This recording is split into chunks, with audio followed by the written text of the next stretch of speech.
자, 그러면 공소장을 받으셨습니다. 정식 재판이 진행이 됩니다. 제일 처음 하셔야 될 건 뭐냐면요, 대체 내가 왜 공소제기가 됐을까?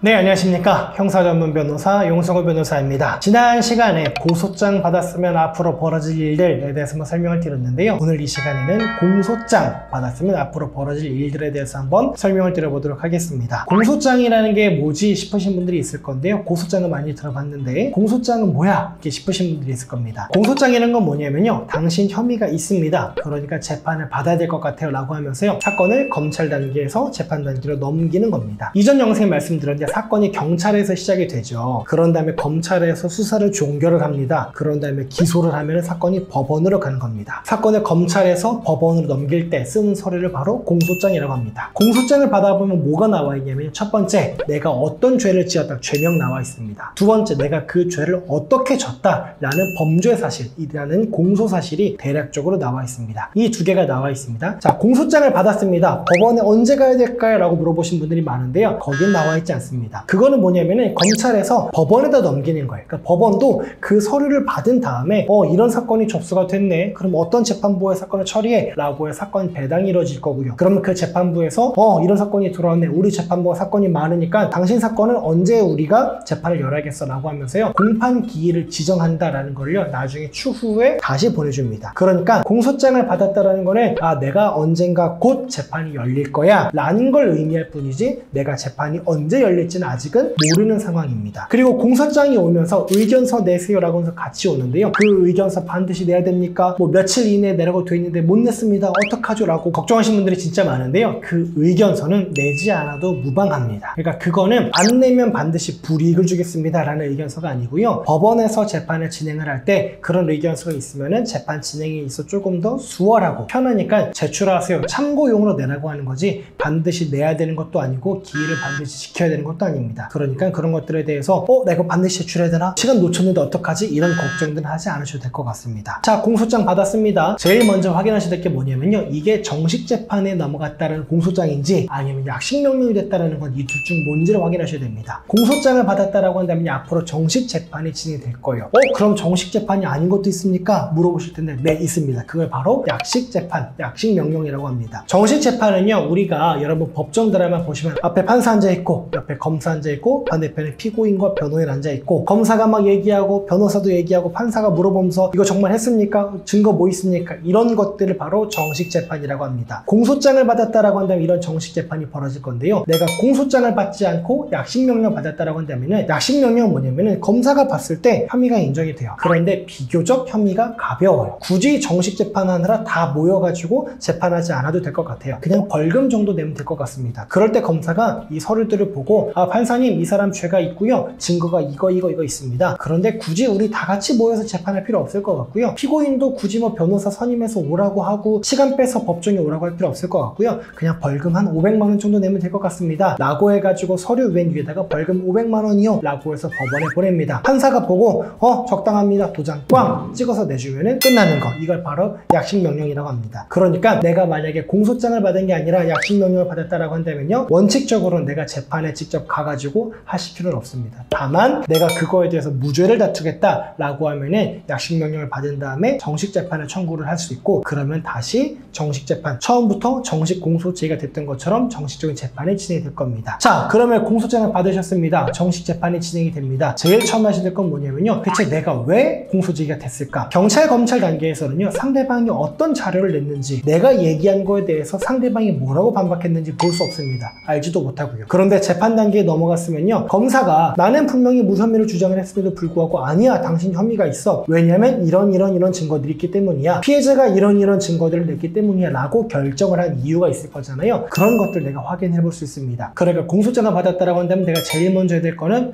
그렇다라고 한다면은 검사가 어떤 증거를 냈을까? 바로 그 증거 목록에 대한 열람 등사 청구, 열람 등사 신청을 먼저 하셔야 될 겁니다. 그거를 한 다음에 내가 증거 기록을 가지고 변호사 사무실을 다니면서 변호사 상담을 받으셔야 되겠죠. 아시죠? 내가 고소장 받았을 때 뭘 먼저 해야 된다고 말씀드렸죠? 말씀드렸던 것처럼 고소장에 대한 정보 공개 청구, 그 다음에 그거 가지고 변호사 상담, 이걸 하셔야 된다고 말씀드렸는데, 공소장을 받았으면 고소장을 받았을 때와 비슷하게 증거 기록에 대한 열람 등사 신청을 하신 다음에 그걸 가지고 변호사 상담을 받으셔야 될 것 같습니다. 그런 다음에 변호사 선임하고 기다리고 계시면요, 법원에서 연락이 옵니다. 당신 언제 재판 받으러 오십시오 라고 연락이 올 거고요. 재판 받으러 출석하시면 어떤 일들이 벌어지냐 설명을 드리도록 하겠습니다. 재판에 출석하셨을 때 어떤 일들이 벌어지냐면, 판사가 먼저 검사한테 물어봅니다. 검사, 지금 어떤 죄명과 무슨 이유로 공소제기한 겁니까? 라고 물어보면 검사가 그걸 이제 읽습니다. 이 사람의 죄명은 뭐고요, 이런 범죄를 저질렀습니다. 대답하면은 반대쪽에서 피고인이 혹은 변호사가 답변합니다. 그거에 대해서 동의합니다, 동의하지 않습니다. 자, 동의한다, 동의하지 않다, 그런 답에 어떤 얘기가 나오냐면요, 판사가 검사한테 말합니다. 이거 사건에 있어서 증거 신청하시죠. 그럼 검사가 증거를 쭉 신청을 합니다. 그러면은 판사가 또 피고인과 변호인에게 물어봅니다. 검사가 증거 신청 이렇게 했는데 여기에 대해서 어떤 거 동의하시는 거고 어떤 거 동의하지 않으시는 겁니까? 물어보는데요. 변호사가 있으면 변호사가 알아서 하겠지만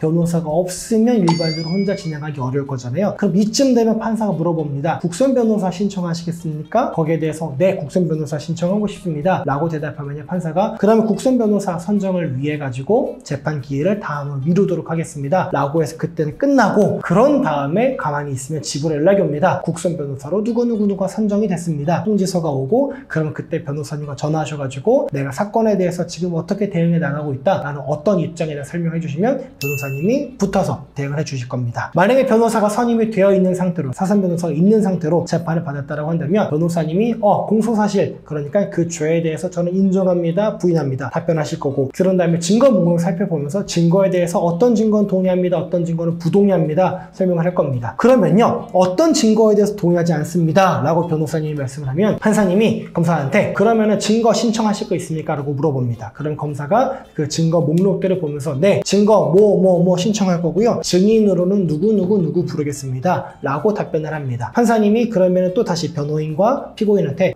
변호인과 피고인 측은 추가로 제출할 증거 있습니까? 물어봅니다. 그러면 저희는 이런 증거 제출하겠습니다, 아니면 누구를 증인으로 부르겠습니다. 신청들을 막 합니다. 판사가 봤을 때 필요 없는 증인도 있을 수 있겠죠. 그러면 판사가 봤을 때 필요 없는 증인들은 어떤 증인들은 그냥 불필요해 보이는데 증인으로 부르지 않는 게 어떻습니까? 라고 정리를 하기도 합니다. 어쨌든 여기까지 됐다라고 한다면요, 그 다음 길부터 뭐가 이루어지냐, 제일 중요한 거는 증인으로 누구를 불렀느냐라는 거잖아요. 그러니까 그 다음 길부터는 증인 신문이 이루어집니다. 제일 먼저 검사가 부른 증인에 대해서 신문이 이루어지고요, 그게 다 끝나면 우리 변호인이 신청한 증인에 대한 증인 신문이 이루어집니다. 그래서 검사가 신청한 증인에 대한 증인 신문, 변호인이 신청한 증인에 대한 증인 신문이 다 끝난 다음에 판사가 또 물어봅니다. 뭐 더 신청할 증거나 더 할 거 있습니까? 물어봤을 때 더 제출할 증거가 있다고 하시면 제출하시면 되고요. 만약에 제출할 증거나 서류가 있는데 내가 갖고 있진 않아요. 그런데 다른 사람 누가 갖고 있는 게, 혹은 어떤 국가기관이 갖고 있는 걸 내가 알고 있습니다. 예를 들어 CCTV 혹은 다른 사건의 사건 기록 같은 거 알고 있다고 한다면요, 네, 판사님 저희가 신청하고 싶은데요, 지금 이 사건이 어느 법원에서 어떤 사건 번호로 진행되고 있는데 우리 사건과 관련이 있는 거니까 그 사건 관련된 사건 내용들 좀 받아보고 싶습니다. 문서송부 촉탁 신청합니다. 등등등을 하시면은 판사 또 받아들여 줄 거고요. 그렇게 결국 부인하는 사건에 있어서는 증거를 뭘 신청하고 그 증거에 대해서 의견이 어떻느냐라는 반박이 계속 될 겁니다. 그런 다음에 사건이 이제 거의 종결이 됐다라고 한다면 마지막으로 검사한테 최종 구형하십시오 라고 하면 검사가 이런 점을 고려해가지고 얼마 선고해 주십시오 라고 구형을 합니다. 그런 다음에 변호인에게 변호인 최종 의견 말씀하십시오 말하고요, 피고인에게 피고인 최종 의견 말씀하십시오 말합니다. 그런 다음에 변론이 종결이 됩니다. 많은 분들이 궁금하시는 게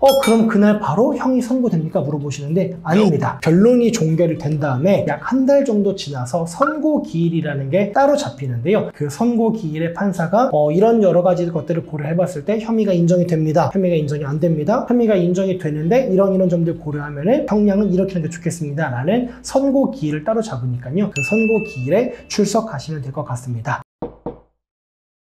네, 오늘은요 공소장 받았으면 벌어질 일들에 대해서 한번 말씀을 드려봤습니다. 제가 지난 영상에서 고소장 받았으면 벌어질 일들 뭐라고 했죠? 제일 먼저 해야 되는 거 고소장에 대한 정보공개 청구, 그런 다음에 변호사 선임, 마찬가지로 공소장 받았으면 제일 먼저 증거기록에 대한 열람등사 신청, 그런 다음에 변호사 선임, 그 이후 절차들 진행해 나가시면 될 것 같습니다. 이런 과정 중에서 궁금한 점이 있으시거나 이 과정 중에 있으신 분들 있으시면요, 저희한테 연락 주시면 제가 친절하게 상담 진행해 드리도록 하겠습니다. 고맙습니다.